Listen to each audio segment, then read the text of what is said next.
Good morning and welcome. Great to see so many of you. Thank you for joining us this morning. My name is Patrick Bannon with the Bellevue Downtown Association. Excited to present this State of the City for this community, for our membership, and for interested citizens. So Bellevue is booming, and there's no doubt about it. Today, we have a unique opportunity to celebrate Bellevue's successes, understand our pain points, and look ahead at what Bellevue's future will look like. The Bellevue Downtown Association has been working on issues with the city for the past 45 years, listening, collaborating, partnering, providing accountability, visioning, providing leadership. And we know that elected officials at all levels, but especially at the local level, are making a significant difference in the quality of our life and the success of our businesses. They're breaking down silos, embracing equity, disrupting the status quo, showing real leadership that improves our quality of life, and they're helping to create opportunity in our economy. But what we don't want is for the city council, especially at the local level, to start to look the same, sound the same, lose balance, move in one direction, in one slow, relentless march to control, as if they're from beyond the wall, ready to bring the endless night. But I digress. Our city council is on fire. They're showing up, ready to perform their jobs in public service, understanding that the game of civic leadership is one best played together, inviting their citizens from houses and families of all kinds and sizes to participate in the life and progress of this city. Mayor John Chelmanack was first elected to the City Council in 2004, and he has served on numerous boards and commissions representing the citizens of Bellevue over the last few decades. Today, we have the opportunity to hear the mayor's state of the city and his vision for Bellevue's future. We're going to begin with a short 2-minute video and a preview of what's to come.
Well, that pretty much sums it up. I'm out of here.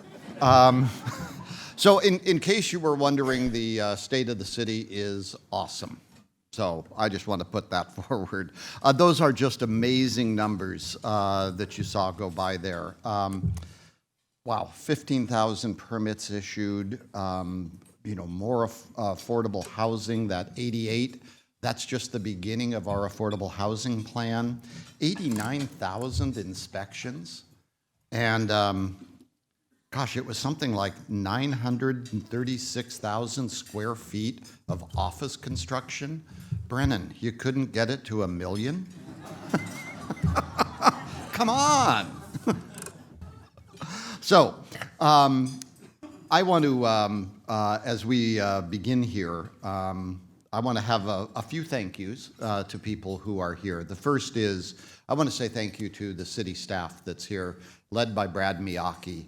Nothing gets done in this city without the vision and the tenacity of our city staff. They do an incredible job. So I'd like to ask all of those who work for the city, if you'd stand up and just be recognized by the crowd.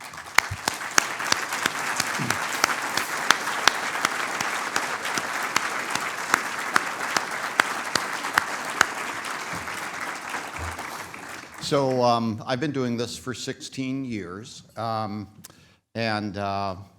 could not do it without a partner in this. A lot of Monday nights of homework that I missed, but my wife Lynn Semler is here, and I just want to recognize her and say thank you for everything that you've done and for the ability, the ability that I have to be able to do this. It's more than a hobby, obviously. It's a labor of love, but for you to give me the time to do that, sweetheart, I really appreciate that. So thank you.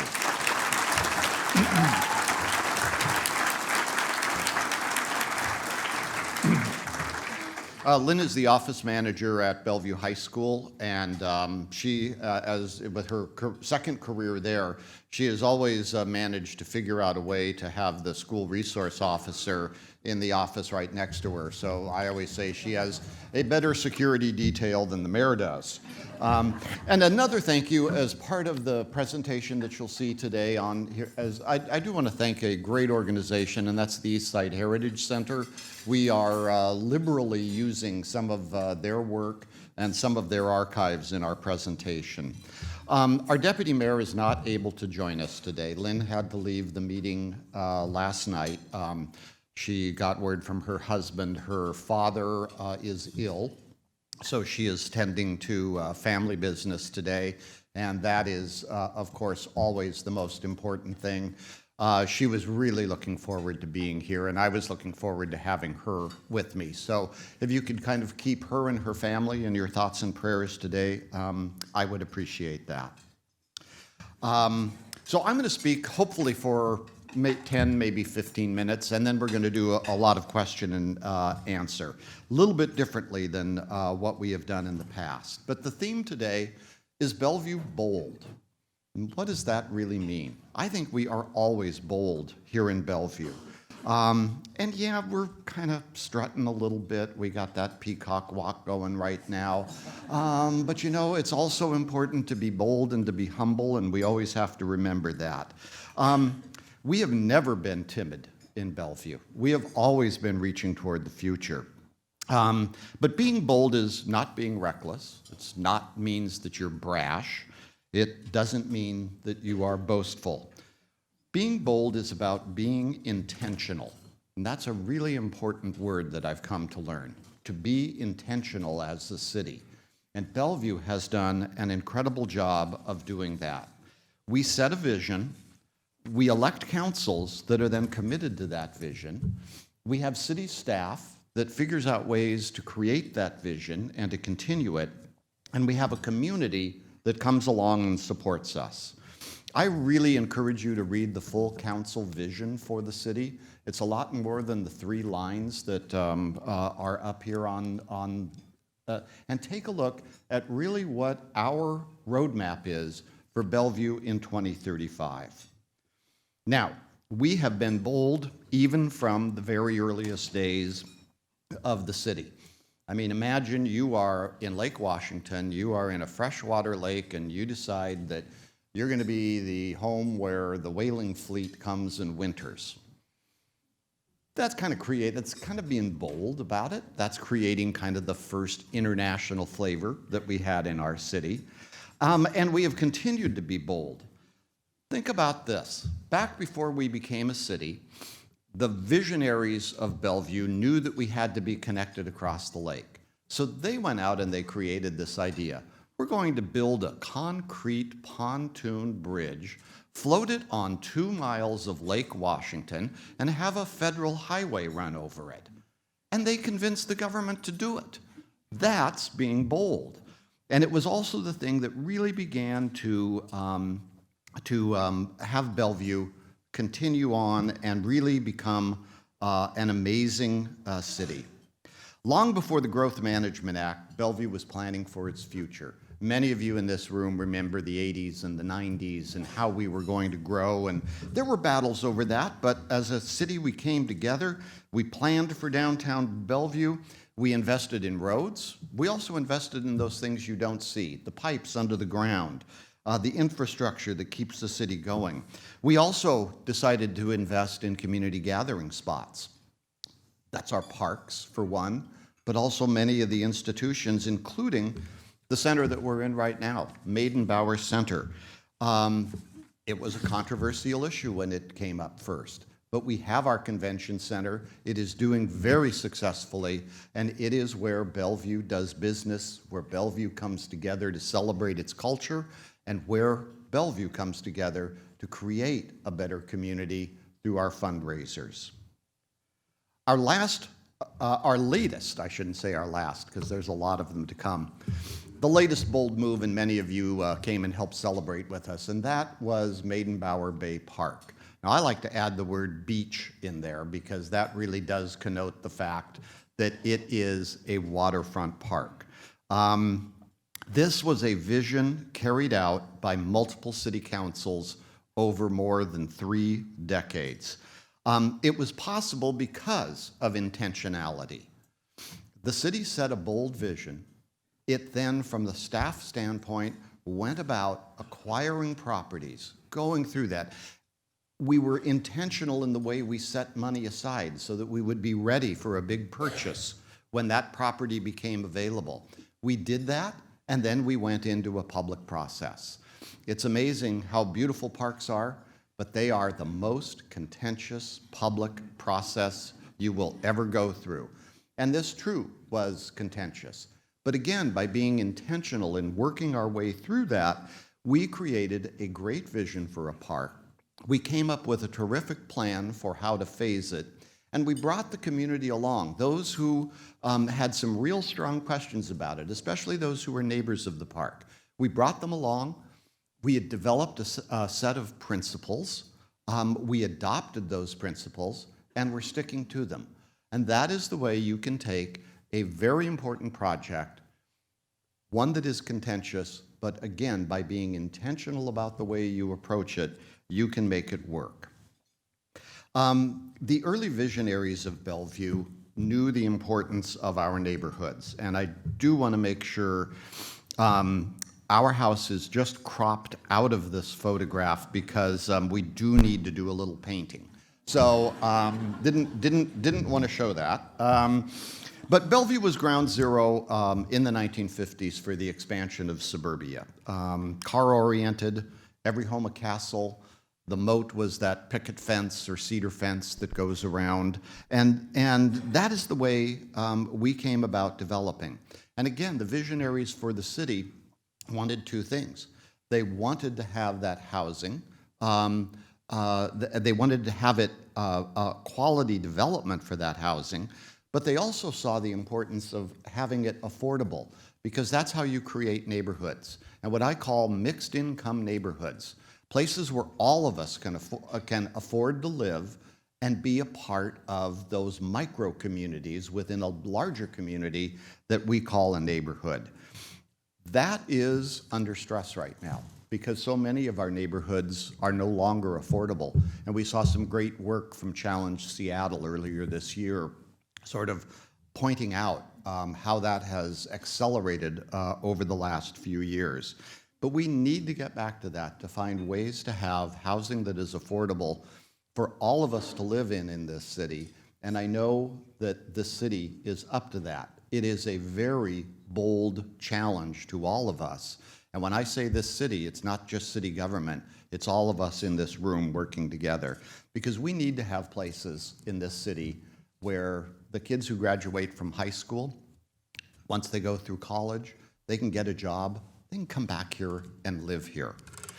And by the way, that does not mean abandoning the values that we cherish in single-family neighborhoods. We need to keep single-family neighborhoods within this city.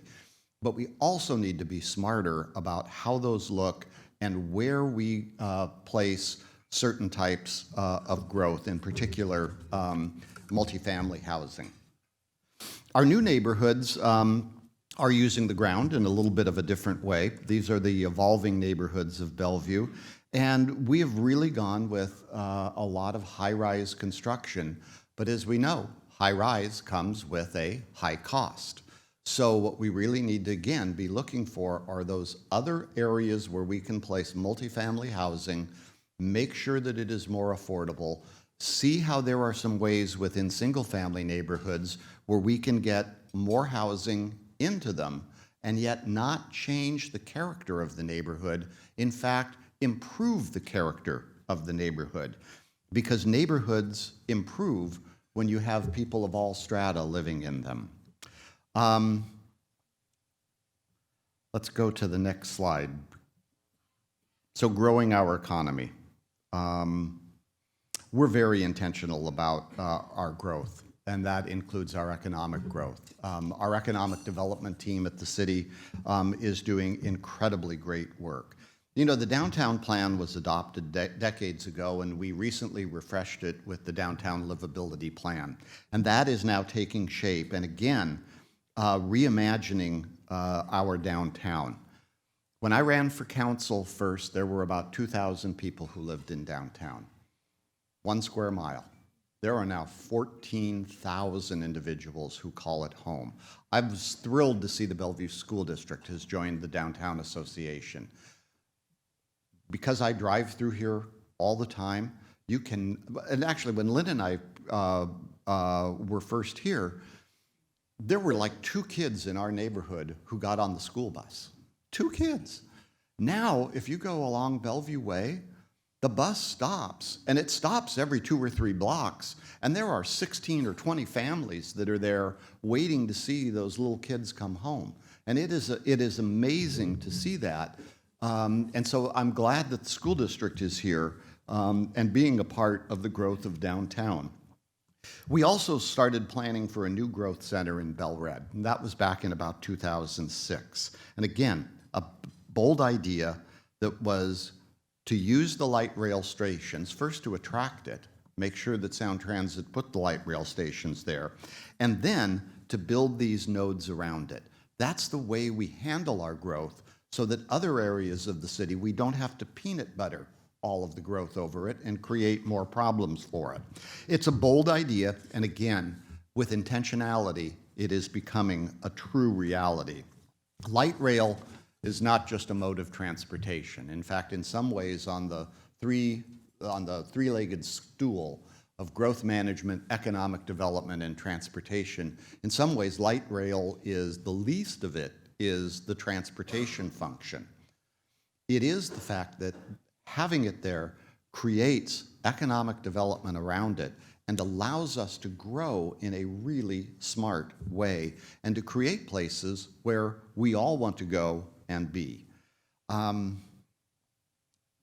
What really attracts investment in Bellevue, I think, is the fact that we're a city that connects on the human level.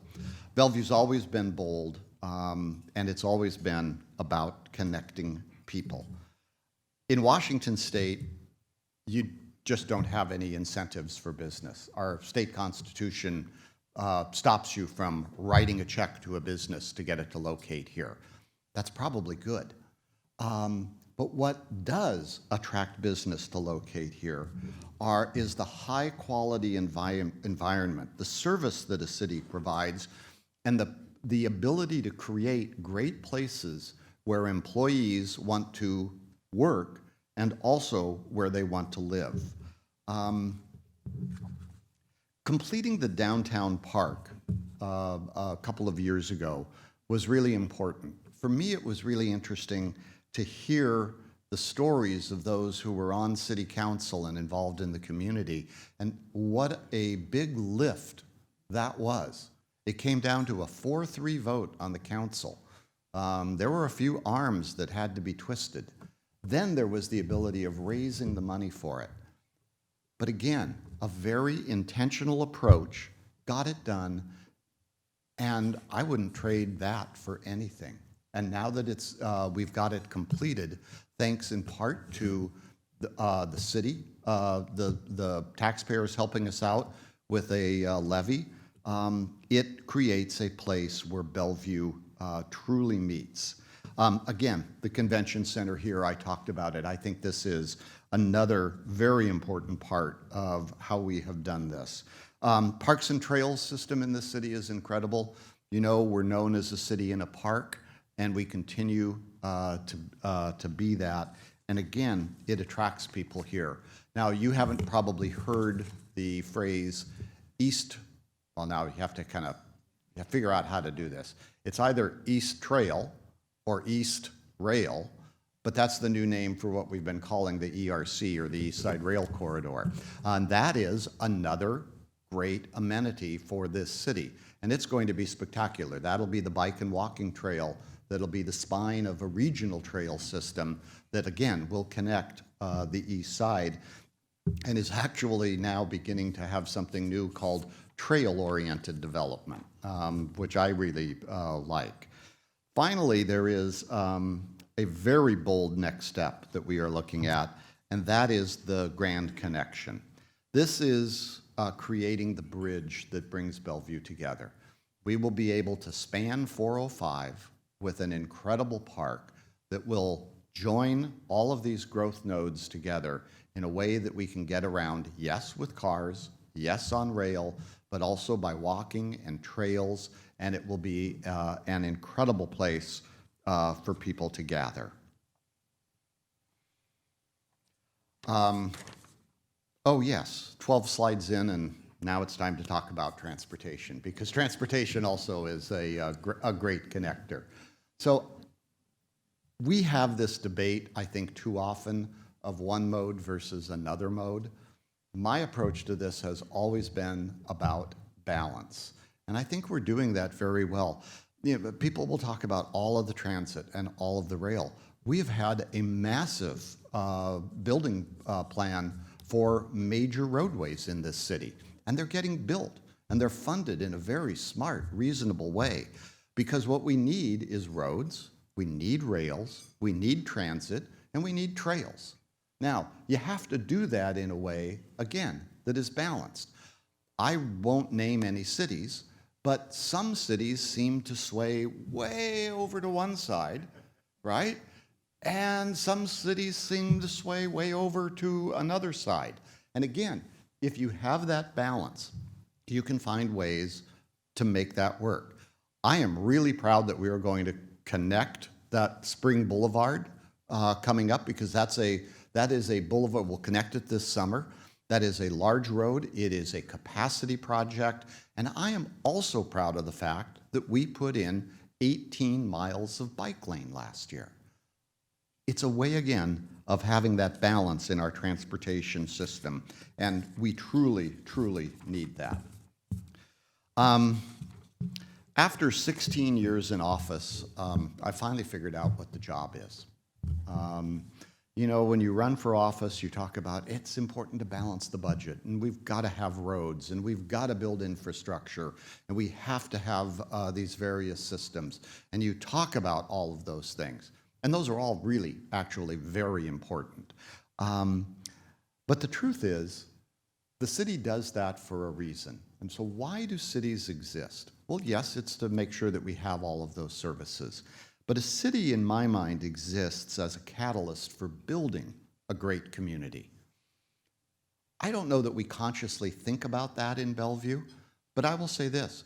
We have done that with intentionality from day one in this city, and we need to continue to do that. It is investing in ways that we can make a great community, because ultimately, creating that great community is about creating a place where we all want to be and we all want to interact with each other. And yes, it's about attracting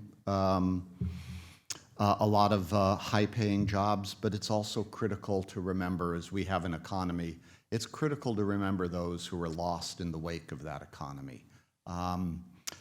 We do, again, a good job. We could do a better job. People who struggle with addictions, people who struggle with domestic violence, people who struggle, again, with emotions. Sometimes it is just the inability to keep up with a rapidly changing world. And imagine seniors who have grown up here their entire life. As they watch a city change, we need to find the most important thing for them to age in a very graceful way, staying within the city.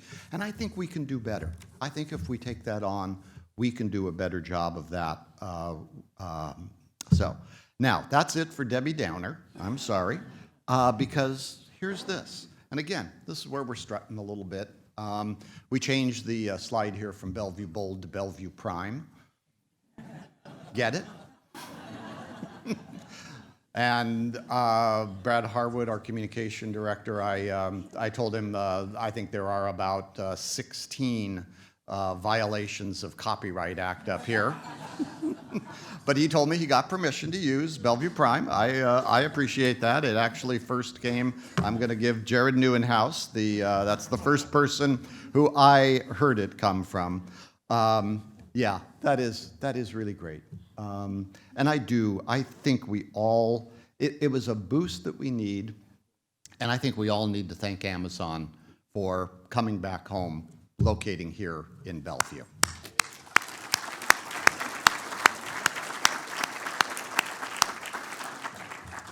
Now, they're very specific. This is not HQ2. This is not related to that. They want you to know that. Could we talk about HQ1? Just asking for a friend. That might be a possibility. So again, it is really wonderful to have them here and located in Bellevue. I also want to talk about the importance of our community and another company that has done something that, in my mind, is beyond incredible. And that is the effort by Microsoft to work in the affordable housing area.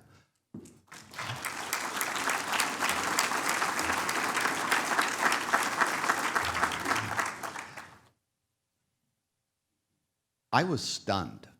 I mean, just literally stunned.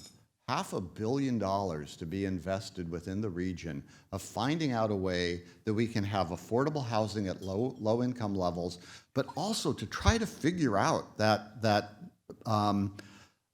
missing middle that is there and how we're going to do that. And I'm appreciative that they have pledged the first $300 million to Bellevue. And then, no, I'm sorry. Mayor can always ask, but it really is. It is. But what it says is, in my mind, that is an intentional act. Okay, that is a very intentional act to create a community, because they need to do that, because we need to have, their workers need to have places to be. We understand all of that. The people who support them need to have places where they work. It's an incredibly bold move. It's beyond bold. It's stunning, as I said. But that is how we can get to this crisis in affordability, and that is for all of us to work together. So my last slide on this, I believe I'm there right now, is this.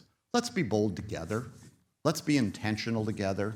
Let's figure out ways to solve some of these issues, to break through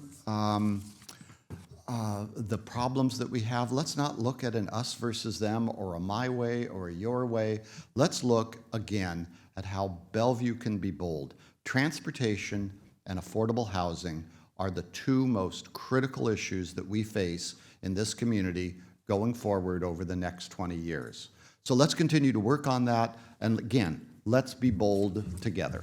So thank you.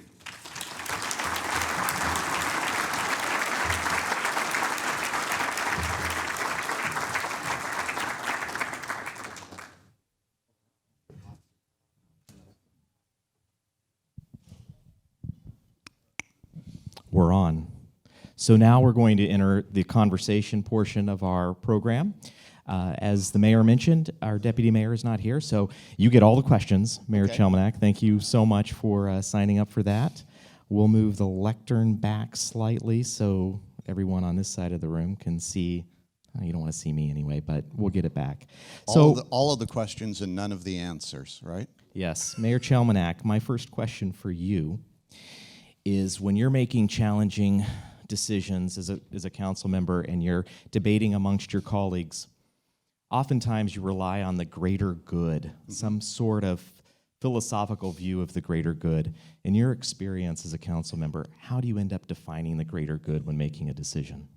Well, first of all, it would be I always answer the question, what would Lynn do?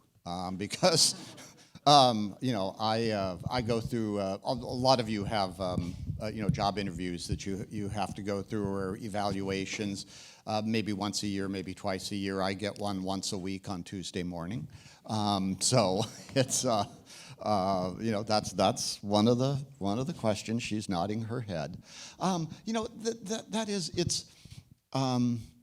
Again, I think it is about taking, again, that to step out of the individual issue, to not be transactional about everything, but again, to look at that greater good is how does this meet the vision of a city?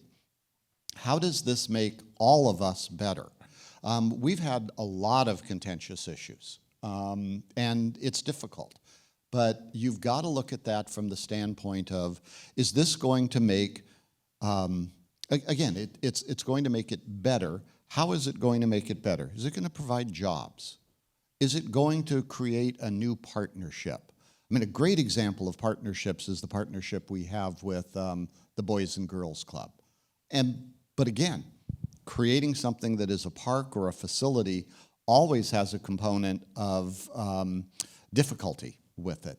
So I think ultimately what you have to be able to do is to be able to know from the standpoint of a decision maker that when somebody comes up to you who has opposed this, to be able to say, you listened to me, okay? That person will say, I appreciate that. You listened to me. I didn't like the way you made the decision, but you listened to me. And second, I think I need to be able to explain to that person why I made that choice. When I first ran, we had an issue, and I really, again, we're kind of coming back to an immigration issue. It was some sort of identification card that could be issued relating to Latinos. For whatever reason, it was a hot topic at the time. And I just had to go back and think about the dignity of the individual, to come down on where I came down on that particular issue. And I was out doorbelling in 2007 or 2011, and I remember this person coming and saying, you know what, I disagreed with you on that, but you had an explanation that was a reasonable explanation. I appreciated that, and he said, I've always voted for you. So I call that a win-win. Over the last 16 years, you've obviously received a lot of input, done a lot of listening to citizens, to businesses, to the BDA, to others in the community. Looking back over those 16 years, what would you say would be some of the larger shifts or changes you've seen in the community, in your interaction with the community as a council member? Wow, there are a number. Actually, I think one of the things over 16 years is there has been a relatively, in fact, maybe even more than just relatively, a very happy populace. When we do our surveys, we find most people very like the direction of the city. They believe that they are getting a large amount of value for the taxes that they put in. And so we don't see as much controversy. And you see it on particular issues.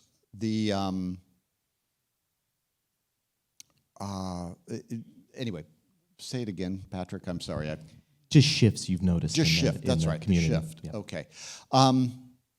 Well, the major one is the demographic shift, which has been coming on, and that's a multiple demographics. That's not just about how we look. That's aging. That is a demographic that is those of us who are like myself as a baby boomer who are moving out of positions of leadership, and a lot of people who are coming into positions of leadership. How millennials are going to deal with issues is going to be different than the way that those of us who were boomers dealt with issues. So I think we see that particular shift.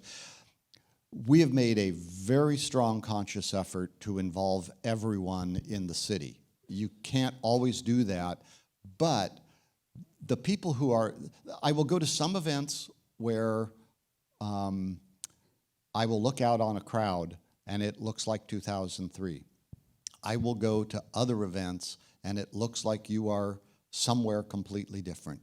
There are so many different cultures that are on display, and the fact that we work together. The cultural conversation program that the city has had, I think, is one. If you should come to it, you'll find it to be a very, very interesting experience. So the demographic is one. To a certain extent, the ability of people to organize is another. But sometimes it's not a very effective organization. You know, coming up with what they call AstroTurf instead of grassroots.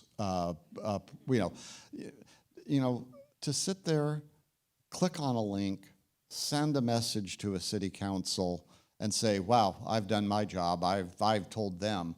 You know, that just really is not an effective way of dealing. We would never do that, by the way, in our outreach to council members. I'm not accusing the Downtown Association of that at all. So, in your capacity as mayor over the last 2 years, and as the tenure winds down, what one issue wakes you up at night? Well, the issue that always wakes me up is the city finances. We have I just have to say, we have a strange system in this state of the way we finance governments. We rely on government for a lot of things, and then we constrain their ability to do those. Tony Call, our finance director, she took a study of, she said, okay, let's take a 300,000 square foot office building with retail, you know, ground floor service retail. Let's figure out how much that increases property taxes, sales taxes as it's being built. And what she found was that while it is being built, that growth pays for growth. But shortly after it's built and it's occupied and everything else, the other constraints that go on mean that you are beginning to go in the opposite direction, where you've got to find other revenue, which does come in terms of new construction, but it's no longer necessarily paying for growth. And as a city, I've been through this a couple of times. You struggle with the long-term financial plan, and you look at it, and because those general fund revenues are constrained, and there's more demand on the general fund, like police and fire and all sorts of other service, you see where you always begin to dip below the line, and you have to find some form of new revenue source or do an increase in taxes that you have the authority to do. So it's the boring things that keep me up at night, like finances and wondering what the next question you're going to ask me is. The next question is transportation related. And Gotta go. As you know, our BDA members represent, I think, fairly the spectrum of viewpoints on transportation and where priorities should be. As you look at growth, as you look at our future, and you look at strategies that the council has been working on through policy and through implementation of funding through the city budget, where should we place our bets in transportation? Where do you feel the council and the city is placing its bets in transportation? Well, again, I think we're placing our bets, as I said in my remarks, sort of across the spectrum, but doing it again in a way that is not, leaning one way or another. You've got to do that with balance. As I say, I mean, we know that we are sometimes, in terms of bicycling, it's not a bicycle-friendly city, or hasn't been. It's becoming more. We've done the look at that, and we have an implementation plan for it. And no, we are not going to be closing a bunch of lanes here and a bunch of lanes there. And as I drive over to Seattle, I can't figure out which lane I'm supposed to be in because I got to go here. But we're going to have some of that. I think the protected bike lane in downtown Bellevue, I know some people don't like it. Some people don't think it's a success. We'll get a report on it in May at the city. I think it's being a success. I think that there are some ways to do that again. And what I like is I have seen some people, and one of them who came up here today, he's taken on the bike lane possibility on Main Street as an issue. But rather than just be no, no, no, we came up and said, I've got to talk to Franz because I've got a couple of ideas that I think will make it work and work better. And so that's a way that those who are, really more of the roads people who don't want to give up a square inch of roadway are looking at things. And again, I think that's an important avenue for the city to take, which is, again, to think about, okay, this is my stance, but let me understand what the other side is saying, and let's work together to try to make it better. Okay, if we fast forward to 2030, and we've met our growth targets as a city, our job growth targets, our residential growth targets, and we're looking back in 2030, how did we successfully manage growth? Actually, a really great question, and that sort of strikes I'm not going to answer it because it's a really great question. But I am going to say, we are seeing, so we have growth targets for downtown. We have growth targets for a lot of areas within the city. And you always, again, going back to that finance question the thing that keeps me up at night, we can look at how over time we can meet the needs as that growth occurs. One of the things that I think has come up, and this is the good, there's always a good and a bad side to everything. The Amazon announcement has also spurred us to say, okay, we're also seeing lots of large development that's going on in downtown. Is this on the same pace that we believed that it would be? Or is it happening more rapidly? And if it's happening more rapidly, what do we need to do as a city to ramp up to be able to meet that need? But the last thing I want to say, I guess by 2030, the last thing that we want to have is somebody saying, you know what, got to have a moratorium. We have some cities around that have moratoriums on growth. I don't want to have that. I don't think there's any member of the Bellevue City Council that would want to have that. And so I think, again, we work for that, to meet those growth targets. But, I don't want to sound trite, but meeting the 2030 growth targets and how do we decide? It's still the city you want to be. It's where you want to be. There is something going that is always exciting. Looking forward to being around to stand in the background as the ribbon gets cut for the Grand Connection. I may have to roll over the Grand Connection at that point, but I'm looking forward to being there for that. So our job, partly my job, all of our jobs, is to talk about downtown Bellevue's competitive edge, how we got to where we are today, where we're headed in the future. Hopefully we do that well. As a council member, as mayor, what would you single out as downtown Bellevue's #1 competitive edge? And where's our greatest risk? Well, there is always in real estate location, location, location. And coming back to the balance of transportation, it's the balance of that transportation plan in terms of location, location, location. Bellevue is located at the crossroads. We've got a major highway that goes north and south. We've got 2 major highways that go east and west. There are people who hate highways. They are absolutely important and critical to the development of Bellevue. And we have got to get 405 done. I mean, we do. I keep hearing from Joyce, and she tells me, we're losing on it in Olympia. We're winning on it in Olympia. We're back to where we might be able to get it. You know what? Get online or get on the phone today and put a call into your 41st and your 48th district legislator and tell them we need 405 done. So that's the first part of it. It's the highways. The second part is transit. We have been very intentional again about, we don't run a transit system, but we went ahead and developed a transit plan for the city. That plan allows us to go to Metro and say, this is where we want the routes to go. Again, being very intentional and saying we'll put some growth along those particular routes. And then the advantage of rail coming to the city.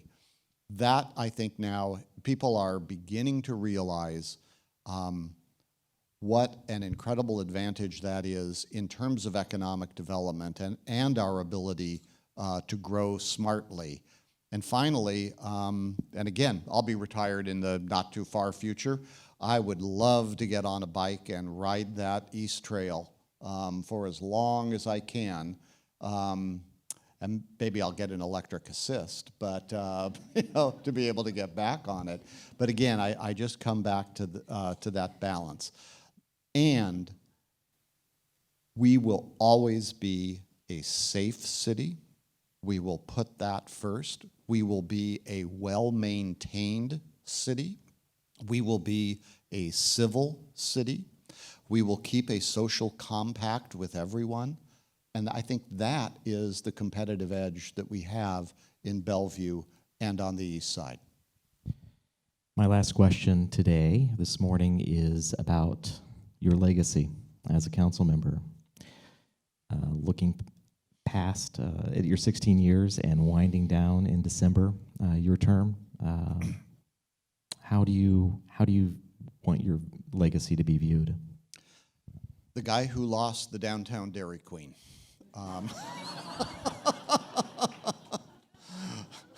Someone will always say, oh, that was you who lost that. And again, every time we do one of those downtown planning, I go down and I write on one of the sticky notes, bring back the Dairy Queen. And with our developer members and property managers, there's still that opportunity for a retail catalyst. Yes, Dairy Queen. There is.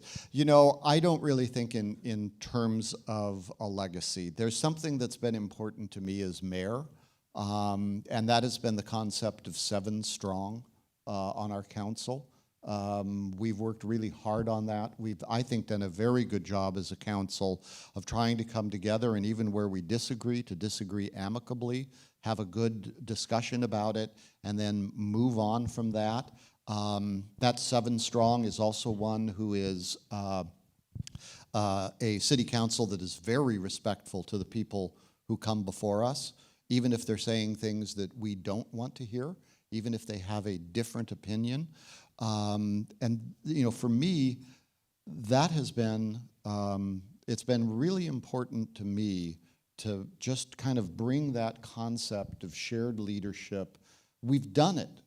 I mean, councils have done that a lot, but I think sometimes you just really have to come back and say, kind of do that check at the door. How are we doing on being shared leaders? How are we doing on being humble leaders?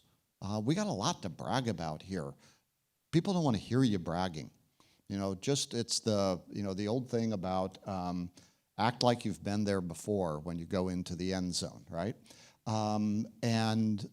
So those are, you know, I continue to come back to a city that is just incredibly well run and is supported by its citizenry. That's not my legacy. That's the legacy of a city. Again, I'm going to go back to it. It's bold and it's intentional in the way it acts. Mayor Chomnak, thank you for your service. Would you please join me in congratulating and thanking Mayor Chelmanack? Thank you.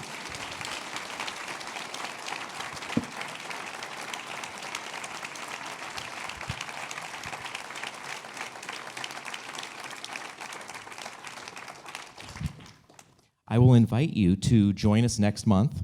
You heard the mayor mention Microsoft's unprecedented investment in affordability and our future of housing here on the east side and throughout the region. Those details have continued to develop, and key leadership from Microsoft will be the featured topic of our next breakfast meeting on May 29th. That's a Wednesday after Memorial Day. So the morning of Wednesday, May 29, we will be featuring the Microsoft Housing Initiative for our BDA breakfast. I want to thank again our generous sponsors, Kaiser Permanente, Heritage Bank, and Vulcan Real Estate. Please join me in thanking them.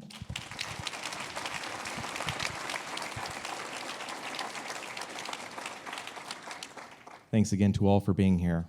Go forth, be bold, Bellevue.